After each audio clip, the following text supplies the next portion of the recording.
నువ్వు ఎంత గొప్ప పని చేసినా, ఎంత గొప్ప స్థాయికి వెళ్ళినా నీ గురించి ఎవరో ఒకరు ఏదో ఒకటి అనుకుంటూనే ఉంటారు. నువ్వు ఎదిగినటువంటి స్థాయిని చూడలేకపోవటం వల్లనో, నీపైన వారు పెంచుకున్నటువంటి అసూయ ద్వేషం వల్లనో, అందుకోసమని నీ గురించి ఎవరు ఏమనుకుంటున్నారు అనేటువంటిది నీ దృష్టిలో ముఖ్యమైనటువంటి విషయం ఎప్పుడూ కాకూడదు.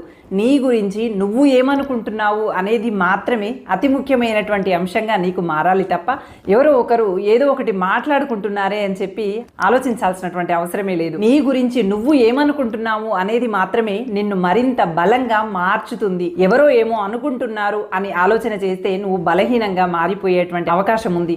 సరైనటువంటి నడవడికతో ధర్మాన్ని ఆచరిస్తూ ముందుకు నడిస్తే మాత్రం నీవు నీ గురించి ఏమనుకుంటున్నావు అనేది మాత్రమే ఆలోచించు తప్ప, ఎవరు నీ గురించి ఏమనుకుంటున్నారు అనేది మాత్రం ఒక్క క్షణం కూడా ఆలోచించకు. ఎప్పుడైతే ఎవరో ఏదో అనుకుంటున్నారు అనేటువంటి ఆలోచన నీలో మొదలవుతుందో నీకు తెలియకుండా